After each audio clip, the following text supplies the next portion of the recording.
Hello everyone. Now we will discuss about the refraction of light.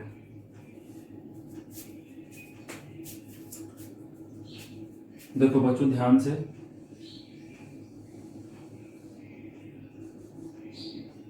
this one is air and this one is glass.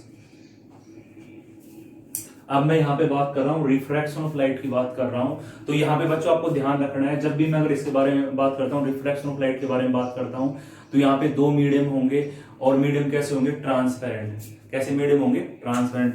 हमने पिछले lecture में पढ़ा था reflection of light, तो वहां पे मीडियम क्या था? वहां पे एक ही मीडियम था, सिंगल जैसे प्लेन मिरर था, इसमें रे ऑफ लाइट आई थी हमारी और इसी के अंदर चली गई थी। और लाइफ के अंदर काफी ऐसे फिनोमिना है जो किस पे बेस है? ठीक है, रिफ्रैक्शन ऑफ लाइट के ऊपर बेस है। जैसे मैं स्पेक्स यूज कर रहा हूँ, मोबाइल से वीडियो शूट कर रहा हूँ, ये भी किस पे बेस है? रिफ्रैक्शन ऑफ लाइट के ऊपर बेस है, क्योंकि इन दोनों प्रोसेस के अंदर क्या यूज कर रहा हूं मैं? लेंस यूज कर रहा हूं। ओके, तो लेंस किसके ऊपर बेस होते हैं? रिफ्रैक्शन ऑफ लाइट के ऊपर। तो यहाँ पे हमारे पास दो मीडियम होंगे, इसको अच्छे से समझते एक बार। ये मान लो एयर है और ये क्या है? ग्लास। ये इससे अबोव जो पोर्शन है, इस लाइन से अबोव पोर्शन वो एयर है और नीचे का पोर्शन है ग्लास। ये ऐसे आप सपोज कर लो। और ये बाउंड्री जो इन दोनों मीडियम को सेपरेट कर रही है बच्चों, उसको बोला जाता है इंटरफेस। यानी कि ये वो बाउंड्री जहां पे दोनों मीडियम आपस में मिलते हैं, उसको क्या बोला जाता है? इंटरफेस। इंटरफेस। Okay, interface. ठीक है, तो सपोज करो एक रे ऑफ लाइट ओब्लिकली इस इंटरफेस पे इंसिडेंट हुई। ओब्लिकली का मीनिंग क्या है? एट ए पर्टिकुलर एंगल पे, यानी नॉर्मल इंसिडेंस नहीं हुआ है, ओब्लिकली इंसिडेंट हुई है। तो इसको क्या बोल सकते हैं बच्चों? Incident ray of light. Okay, ये तो आपको पता है, इंसिडेंट रे ऑफ लाइट। और ये नॉर्मल। ठीक है,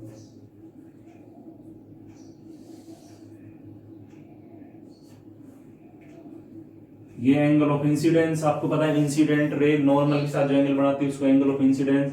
और this one is angle of refraction. और ये कौन सी रे है बच्चों? रिफ्रैक्टेड रे। रिफ्रैक्टेड रे ऑफ लाइट। ये कैसी है? रिफ्रैक्टेड रे ऑफ लाइट। ये इंटरफेस है।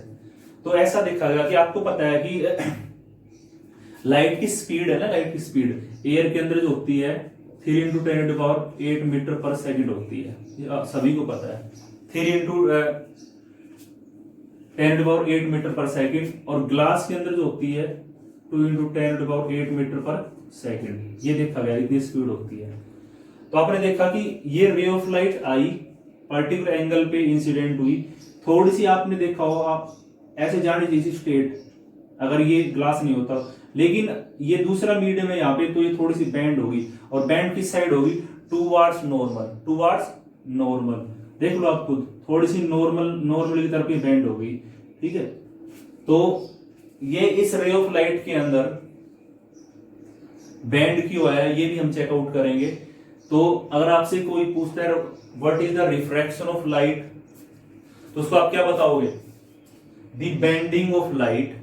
The bending of light when light goes from one medium to another।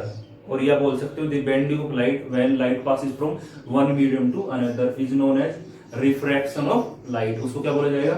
refraction of light। अब ये bending क्यों ही है, इसका भी एक रीजन है बच्चों। देखो यहाँ पे स्पीड देखो लाइट की कितनी है, 3 इंटू 10⁸ मीटर पर सेकेंड। और यहाँ पे स्पीड 2 इंटू 10⁸ मीटर पर सेकेंड है। तो स्पीड के अंदर क्या हुआ? चेंज हुआ है। और यहाँ पे देखा जाए तो स्पीड क्या हुई? डिक्रीज हुई है। तो जब लाइट एक मीडियम से दूसरे मीडियम में जाती है तो उसकी स्पीड चेंज हो जाती है। और वही कारण किसका है? रिफ्रैक्शन ऑफ लाइट का। Change in the speed of light is the cause of refraction of light. तो इसकी स्टेटमेंट में लिख रहा हूं, the bending of light when light passes from one medium to another medium। Light का band हो जाना जब लाइट पास होती है एक मीडियम से दूसरे मीडियम के अंदर, ठीक है, उसको क्या बोला जाता है, रिफ्रैक्शन ऑफ लाइट। कॉज क्या है बच्चों रिफ्रैक्शन का, शॉर्ट में लिखेंगे change in the speed of light, change in the speed of light, light की स्पीड के अंदर चेंज हो जाना, कब, जब लाइट पास होगी एक मीडियम से दूसरे मीडियम के अंदर, वही किसका कारण है, रिफ्रैक्शन ऑफ लाइट का खोज है हमारा। ओके,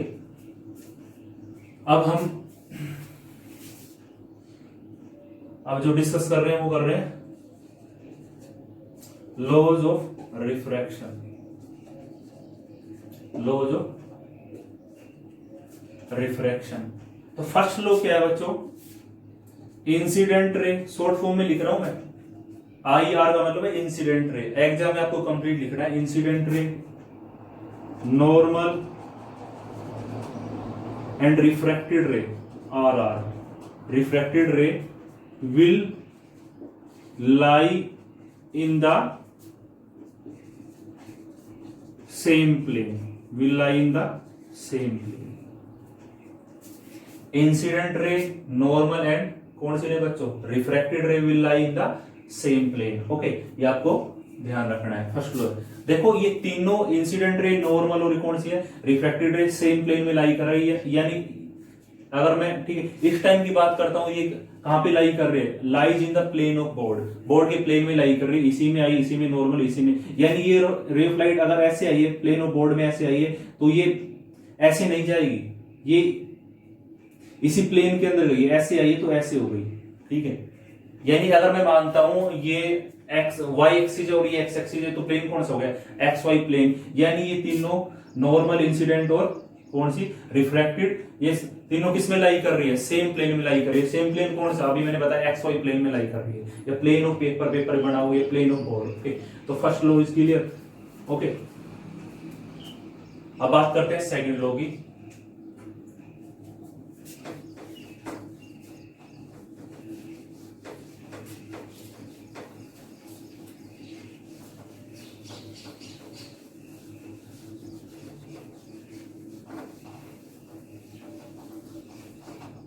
अब देखो सेकंड लॉ बच्चों क्या कहता है हमें,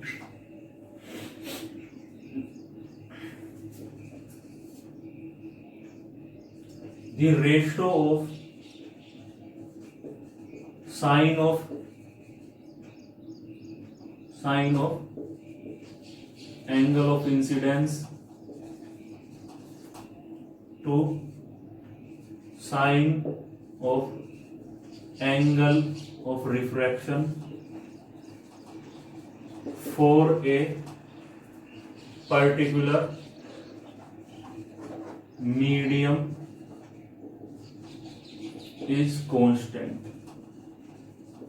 ये इंपॉर्टेंट है, यहां से सीबीएसई बोर्ड के अंदर डेफिनेटली एक न्यूमेरिकल भी पूछा जाता है कई बार। The ratio of sine of angle of incidence to sine of angle of refraction for a particular medium is constant। और इसका सेकंड नेम क्या है, स्लेन्स लॉ। क्यों ये लो हमें किसी ने बताया, स्लेन्स लॉ। तो ठीक है, जब भी हम पढ़ते हैं तो इसको कैसे पढ़ते हैं, स्लेन्स लॉ, उसने दिया स्लेन्स लॉ, ठीक है। तो ये हमें क्या कहता है, देखो ये मीडियम फर्स्ट मान लो, मीडियम फर्स्ट, और ये मीडियम सेकंड। ये मीडियम फर्स्ट है, ये मीडियम सेकंड है।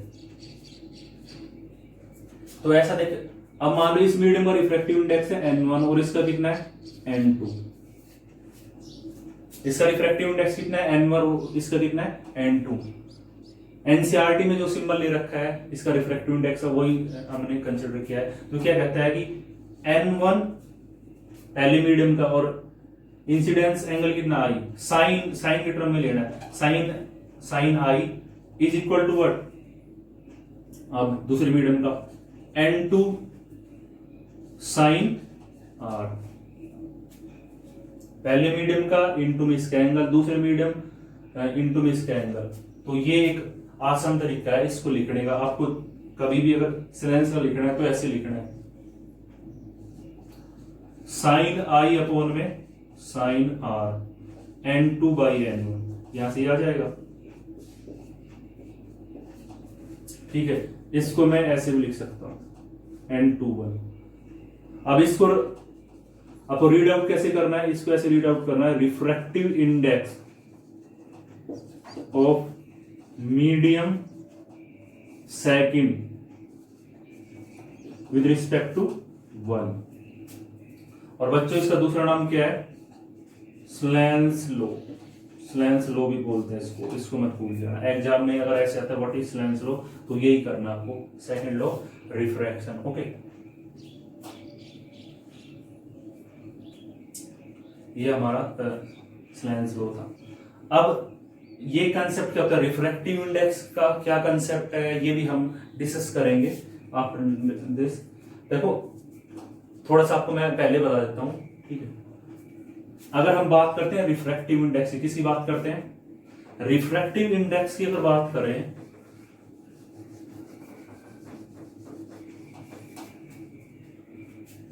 तो रिफ्रैक्टिव इंडेक्स भी बोल सकते हैं इसको, और दूसरा नाम क्या बोल सकते हैं, optical density. Optical density, refractive index भी और ऑप्टिकल डेंसिटी भी इसको बोल सकते हैं। इसका मतलब क्या है कि ये हमें किसके बारे में बताता है बच्चों, ये हमें बताता है कि लाइट अगर एक मीडियम से दूसरे मीडियम में पास हो रही है तो वो लाइट कितनी क्या हो जाएगी, स्लो डाउन होगी, यानी उसकी स्पीड कितनी कम हो जाएगी। यानी हमें ये बताता है कि लाइट की स्पीड कितनी कम होगी या स्लो डाउन वो कितनी हो जाएगी। अब यहाँ पे देखो डेंसिटी वर्ड का मतलब ये नहीं कि मास अपॉन वॉल्यूम, यहाँ हम ऑप्टिकल डेंसिटी की बात कर रहे हैं, लाइट की टर्म में डेंसिटी की बात कर रहे हैं। अब देखो इससे पहले एक बार ये देख लेते हैं मीडियम क्या है। देखो आपको पता है मीडियम का मतलब क्या होता है, कोई भी माध्यम जिसके थ्रू से लाइट विल प्रोपोगेट, यानी लाइट जिस चीज के थ्रू से प्रोपोगेट करी उसको क्या बोलते हैं, मीडियम। मीडियम होते हैं दो टाइप के, यहाँ पे ऑप्टिक्स के अंदर रेयर मीडियम और डेंसर मीडियम। तो रेयर मीडियम के अंदर जो पार्टिकल डेंसिटी होगी वो लो होगी, यानी पार्टिकल दूर दूर होगी, एक पार्टिकल यहाँ, एक पार्टिकल यहाँ, एक पार्टिकल यहाँ, ठीक है, यानी डेंसिटी कम होगी। और डेंसर मीडियम के अंदर पार्टिकल डेंसिटी हाई होगी, यानी पार्टिकल यहाँ पे एक, दूसरा भी इसके पास है, दूसरा भी इसके पास। तो जैसे ही हमारी रे ऑफ लाइट रेयर से डेंसर में जाएगी, तो आपको पता है रेयर मीडियम के अंदर तो पार्टिकल दूर दूर है, तो वहां स्पीड अच्छी खासी स्पीड होगी। जैसे डेंसर में एंट्री करेगी रे ऑफ लाइट तो उसकी स्पीड क्या हो जाएगी, डिक्रीज। या फिर अगर रे ऑफ लाइट हमारी आ रही है डेंसर टू रेयर आ रही है तो क्या होगा, वो एंट्री करेगी रेयर मीडियम में, तो पार्टिकल दूर दूर है उसके, तो उसकी स्पीड क्या होगी, इंक्रीज होगी। ठीक है, तो मीडियम का मतलब क्या समझे, मीडियम स्टेटमेंट यहाँ पे मैं लिख भी दूंगा कुछ देर बाद। मीडियम का मतलब क्या है, through which light will propagate. और टाइप्स कितने हैं, रेयर मीडियम और डेंसर मीडियम। अगर हम बात करते हैं रेयर मीडियम की, तो उस मीडियम के अंदर लाइट की स्पीड ज्यादा होगी, और डेंसर के अंदर लाइट की स्पीड क्या होगी, लेस होगी। ठीक है, ये ध्यान रखना है। अब बात करें रिफ्रैक्टिव इंडेक्स या ऑप्टिकल डेंसिटी की, तो इसके बारे में हम ये लिख सकते हैं, how much light will slow down, light will slow down.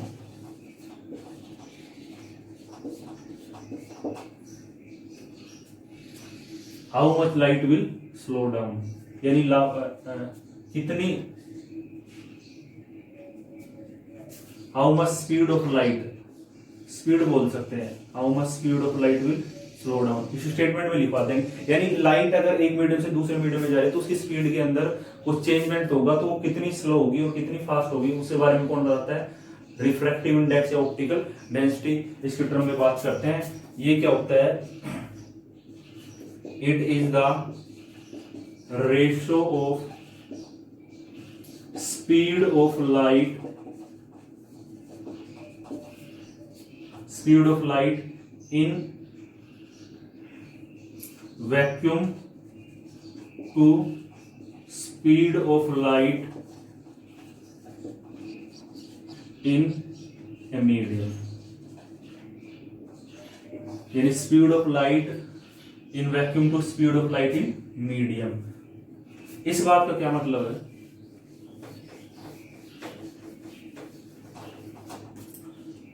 N से इसका सिंबल है रिफ्रैक्टिव, तो क्या होगा C बाई V, यानी ये स्पीड ऑफ लाइट इसके अंदर वैक्यूम या एयर के अंदर, वैक्यूम भी ले सकते हैं एयर, और ये speed of light in medium particular, यानी कि अगर एयर से ग्लास में आ रही तो एयर की स्पीड तक पता है 3 × 10⁸ मीटर पर सेकंड, ग्लास की कितनी होगी, ये स्पीड ले लेंगे, इन दोनों का रेशो आएगा, वो उसको क्या बोलेंगे, रिफ्रैक्टिव इंडेक्स या ऑप्टिकल डेंसिटी। ओके बच्चों, अब आपको पता है ये भी स्पीड है, ये भी स्पीड है, ये भी स्पीड है और ये भी स्पीड है, तो इसकी यूनिट क्या होगी स्पीड की, मीटर पर सेकंड, इसकी मीटर पर सेकंड, तो यानी मीटर पर सेकंड से मीटर पर सेकंड कैंसिल हो जाएगा, तो इसकी तो कोई यूनिट नहीं होगी। तो इसका मतलब जो हमारा रिफ्रैक्टिव इंडेक्स है, refractive index is just a number, just a number होगा, and has no units, and have no units, और इसकी कोई यूनिट नहीं होगी, नंबर होगा, जस्ट 1 2 3 4 ABC ऐसे नंबर होगा, इसकी कोई यूनिट नहीं होगी। किसका रेशो होगा, C बाई V का। ओके,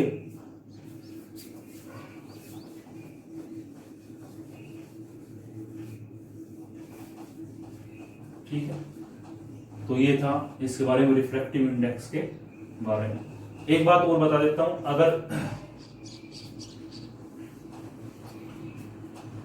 N21 का क्या मतलब है, N21 का मतलब ये है, इसका मतलब क्या है, refractive index of medium second with respect to 1, ये हमेशा किसके बराबर होगा, 1/(1/2), ये आप रिलेशन ध्यान रखो, काफी बार न्यूमेरिकल में काम आ सकते हैं रिलेशन। इसको कैसे रीड आउट करेंगे, इसको रीड आउट करेंगे refractive index of medium first with respect to second, ये इसके बराबर होगा, ठीक है, यानी यहाँ पे 2 1, तो यहाँ पे कितना आएगा 1 2। अभी रिलेशन ध्यान रखिएगा, ये जब दो मीडियम दे देंगे तो उनके बीच का पूछेंगे, with respect to that medium पूछेंगे, तभी काम आएगा, ठीक है, वेरी इंपॉर्टेंट है।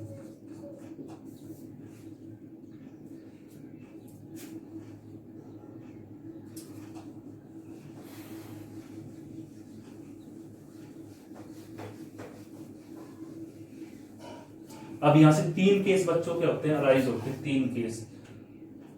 Case number first, case number first. अब देखो फर्स्ट केस क्या है बच्चों, पहले ये बता देता हूं, मीडियम को बताने की जरूरत नहीं है। मीडियम यहाँ पे होते हैं 2 टाइप के, रेयर मीडियम, मैं साइड में लिख देता हूं, rare medium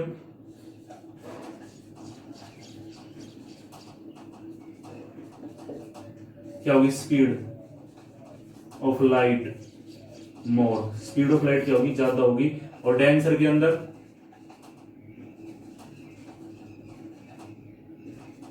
speed of light less. या हम ये भी बोल सकते हैं कि रेयर मीडियम के अंदर पार्टिकल डेंसिटी क्या होगी, लो होगी, यानी पार्टिकल दूर दूर होंगे, और डेंसर मीडियम के अंदर पार्टिकल डेंसिटी हाई होगी, यानी पार्टिकल पास पास होंगे, ऐसे बोल सकते हैं। अब मैं पहला केस डिस्कस कर रहा हूं बच्चों, जब रे ऑफ लाइट मेरी कहां से कहां जा रही है, rare to denser, short form में लिख रहा हूं मैं, R to D, यानी रेयर टू डेंसर मीडियम जाएगी, तो क्या क्या इंपैक्ट आपने ऑब्जर्व किया है। एक तो आपने फर्स्ट ऑफ ऑल ये ऑब्जर्व किया, एयर और ये ग्लास है, तो एयर के पार्टिकल दूर दूर होते हैं, तो ये मीडियम कौन सा है, रेयर, और ये कौन सा है, डेंसर। तो आपने देखा होगा कि जब रे ऑफ लाइट हमारी एयर से ग्लास में गई है, क्या बोल सकते हैं, rare medium to denser medium गई है, तो एक इंपैक्ट तो आपने ये देखा, स्पीड क्या हुई, decrease, speed of light decreasing, speed of light क्या हुई, डिक्रीज। एक दूसरा आपने और क्या ऑब्जर्व किया, ray of light bends, ray of light bends towards normal, towards normal, और रे ऑफ लाइट नॉर्मल की तरफ झुक गई, देखो आप बैंड होगी ना, ऐसे जानी चाहिए थी रे ऑफ लाइट, लेकिन ये बैंड होगी टूवर्ड्स नॉर्मल। और क्या पॉइंट आपने ऑब्जर्व किया बच्चों, एक आपने ये ऑब्जर्व किया कि एंगल आई है ज्यादा था, एंगल आर कम है। देखो ये एंगल ज्यादा मिलेगा अगर रे ऑफ लाइट कहां से आ रही है, रेयर टू डेंसर, ठीक है, तब उसका हो रहा है रिफ्रैक्शन। तो ये 3 कंडीशन आपको ध्यान क्या रखनी, ध्यान ही होगी। स्पीड तो speed of light decrease, ray of light bends towards normal, और आई ज्यादा होगा एज कंपेयर टू आर। अब मैं बात कर रहा हूं केस सेकंड की। देखो केस सेकंड के अंदर क्या होगा, रे ऑफ लाइट किधर से किधर जा रही है, आर टू डी जा रही है, रेयर टू डेंस से जा रही है। यानी अब मैं इसको क्या बना रहा हूं,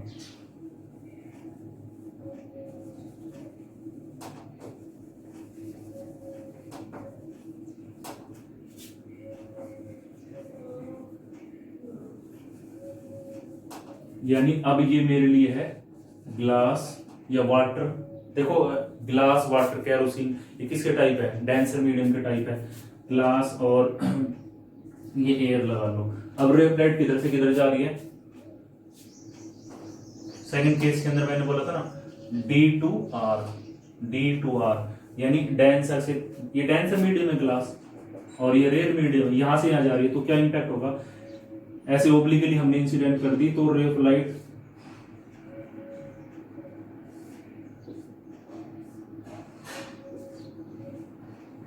bands away from normal, bands away from normal. आपने देखा ना, देखो ग्लास डेंसर मीडियम है और एयर कैसा, रेयर मीडियम, यहाँ पार्टिकल पास पास है। तो जैसे ही पार्टिकल पास पास, यहाँ पे लाइट की स्पीड कम होगी और यहाँ पे पार्टिकल दूर दूर है, तो एक तरह से स्पीड क्या होगी, इंक्रीज होगी। तो bands away from normal, bands away from normal. एक चीज आपने देखी, यहाँ पे तो स्पीड कितनी होती है ग्लास के अंदर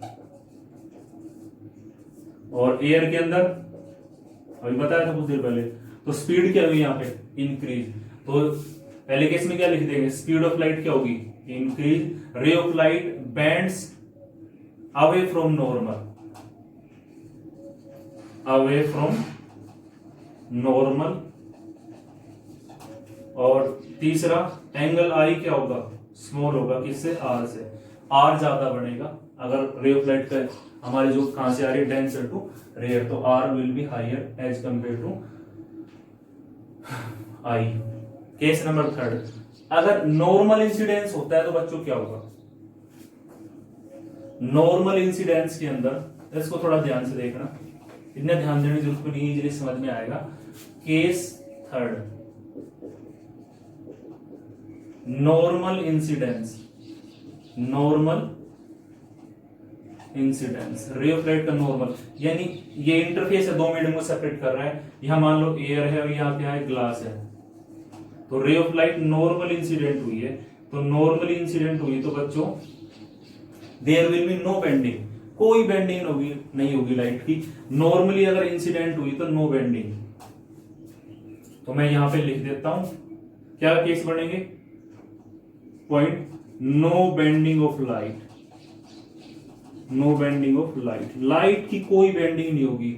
अब आप बोलते हो सर बेंडिंग तो होनी चाहिए, एयर से किस में गई है, ग्लास में गई है, लेकिन कोई बेंडिंग नहीं होगी। आप ये बोल दोगे लेकिन स्पीड तो चेंज होगी, स्पीड हाँ चेंज होगी, स्पीड चेंज होगी, लेकिन बेंडिंग लाइट की नहीं होगी। यहाँ पे एंगल ऑफ इंसिडेंस कितना है बच्चों, 90 नहीं है, कितना है, 0। नॉर्मल इंसिडेंस का मतलब ये आई किसके बीच एंगल है, इंसिडेंट रे और नॉर्मल के बीच है। तो यहाँ पे तो नॉर्मली आई है, यानी नॉर्मल भी सेम लाइन के लूंगा और इंसिडेंट रे, तो एंगल आई कितना, 0, एंगल आई 0, आर भी कितना, 0। ठीक है, तो ये केस ध्यान रखना, नॉर्मल इंसिडेंस के अंदर एंगल आई भी 0 होगा और आर भी 0 होगा। आर क्या, एंगल ऑफ रिफ्रैक्शन, ठीक है, 0 होगा और कोई बेंडिंग नहीं होगी। स्पीड के अंदर चेंज होगा, हाँ स्पीड चेंज होगी, स्पीड चेंज, स्पीड तो चेंज होगी। यहाँ पे कितनी थी,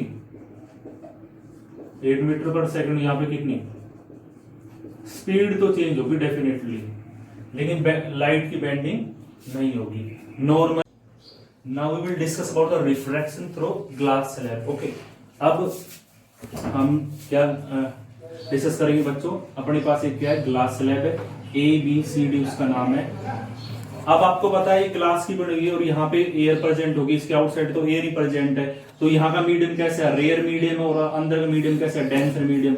जब भी रे ऑफ लाइट हमारी रेयर से डेंसर मीडियम की तरफ आती है तो क्या हो जाती है, बेंड्स टुवर्ड्स नॉर्मल। तो ये ओब्लिकली एक रे ऑफ लाइट इंसिडेंट हमने की है, ये एंगल ऑफ इंसिडेंस आई, ये नॉर्मल। ओके, तो ये नॉर्मल हो गया, तो नॉर्मल टुवर्ड्स बैंड, ये एंगल ऑफ रिफ्रैक्शन। अगर ये ग्लास स्लैब नहीं होती, यानी ये इंटरफेस नहीं होता, तो ये रे ऑफ लाइट बिल्कुल स्ट्रेट जाती है ऐसे बिल्कुल। लेकिन यहाँ पे तो इसका क्या हुआ है, रिफ्रैक्शन हुआ है रे टू डेंसर मीडियम में, तो बैंड टुवर्ड्स नॉर्मल तरफ बैंड होगी यहाँ पे। अब यहाँ पे आपको पता है यहाँ पे मीडियम कौन सा, ग्लास, और यहाँ क्या है, एयर। तो इस बार लाइट कहां से कहां जाएगी, डेंसर टू रेयर मीडियम जाएगी, तो आपको पता है बैंड्स अवे फ्रॉम नॉर्मल से दूर चली जाएगी। लेकिन इस एंगल को हमने क्या नाम दिया है, ई दिया है, क्योंकि यहाँ पे रे ऑफ लाइट ने एंट्री की थी और यहां से रे ऑफ लाइट आउट होगी, इसलिए इस एंगल का नाम रखा है एंगल ऑफ इमरजेंस, यानी रे ऑफ लाइट हमारी बाहर आ गई। ठीक है, देखो एक बार इसको, angle is what, angle of emergence, angle of emergence है ई तो हमारा। एंगल आई क्या, एंगल ऑफ इंसिडेंस, जिस एंगल पे इंसिडेंस, एंगल आर क्या, एंगल ऑफ, ठीक है, रिफ्रैक्शन, और डी क्या, लेटरल डिस्प्लेसमेंट। ये इंपॉर्टेंट है बच्चों, इसका मतलब क्या है, लेटरल डिस्प्लेसमेंट का मतलब क्या है, ये परपेंडिकुलर डिस्टेंस है इसके बीच, जो हमारी रे है वो ये इमर्ज रे और ओरिजिनल पाथ ऑफ इंसिडेंट रे, यानी विदाउट रिफ्रैक्शन नहीं होता रे का, तो वो कैसे चलती, उस पाथ के बीच और इमर्जेंट रे के पाथ के बीच की परपेंडिकुलर डिस्टेंस को क्या बोला जाता है, लेटरल डिस्प्लेसमेंट। लेटरल डिस्प्लेसमेंट यानी कि एक्चुअल में कितनी हमारी डिस्प्लेस हुई लाइट। देखो यहां से ऐसे आ रही थी लाइट, ठीक है, यहां पे ऐसे आ रही थी लाइट, और ये लाइट ऐसे जाती है अगर नहीं होता तो मीडियम, लेकिन अब हमें कहां पे मिली है, यहां पे मिली है। तो इस लाइट रे ऑफ लाइट के अंदर क्या हो गया, डिस्प्लेसमेंट हो गया ना, इसको क्या बोलते हैं, लेटरल डिस्प्लेसमेंट। एक बार की स्टेटमेंट देख लो, it is the perpendicular distance of separation, perpendicular distance of separation between the emergent ray, ये ray, this ray is emergent ray, okay, emergent ray जो बाहर आउट हो गई, emergent ray and original path of incident ray. Original path ये था before refraction, original path जो extend किया था ये था, उनके बीच की डिस्टेंस हम क्या बोलते हैं, लेटरल, ठीक है, डिस्प्लेसमेंट, ओके, लेटरल डिस्प्लेसमेंट। अब ये कौन कौन से फैक्टर पे डिपेंड करता है लेटरल डिस्प्लेसमेंट, इसको भी हम देखते हैं।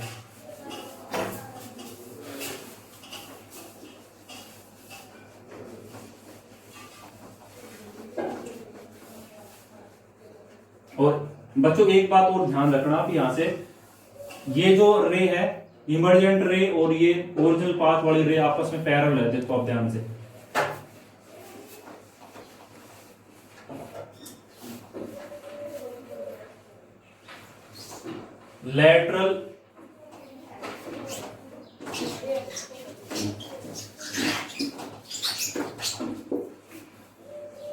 लेटरल डिस्प्लेसमेंट, यानी मैं बात कर रहा हूं डी की, इंक्रीजेस कब इंक्रीज होगा बच्चों, फर्स्ट केस कब इंक्रीज होगा, अगर हम thickness of medium increase, thickness of medium increase, thickness of medium increase, यानी जो मीडियम लिया है, यहां जो ग्लास स्लैब ली उसकी थिकनेस को इंक्रीज कर देंगे, तो हमारा लेटरल डिस्प्लेसमेंट डी भी इंक्रीज हो जाएगा, ज्यादा हो जाएगा, या इसको थिकनेस को कम कर देंगे तो कम हो जाएगा। और कौन से फैक्टर पे डिपेंड करता है, angle of incidence, angle of incidence क्या हो, इंक्रीज, एंगल ऑफ इंसिडेंस को इंक्रीज कर दे तो डी भी हमारा क्या हो जाएगा, इंक्रीज हो जाएगा। देखो एंगल ऑफ इंसिडेंस कैसे इंक्रीज होगा, इसको ऐसे ओब्लिकली और ज्यादा ओब्लिकली इंसिडेंट कर दे तो यहां से, ठीक है, ऐसे पाथ चला जाएगा, तो एंगल ऑफ इंसिडेंस पे डिपेंड करता है। अगर एंगल ऑफ इंसिडेंस को इंक्रीज करेंगे तो डी इंक्रीज होगा, और थिकनेस ऑफ मीडियम इंक्रीज करेंगे तब भी क्या होगा, डी हमारा क्या होगा, इंक्रीज होगा। Third one is refractive index, refractive index, अगर बात करते हैं रिफ्रैक्टिव इंडेक्स को अगर हम क्या कर दें, इंक्रीज कर दें, तब भी हमारा लेटरल डिस्प्लेसमेंट क्या होगा बच्चों, इंक्रीज होगा, ओके। और लास्ट वन इज वेवलेंथ,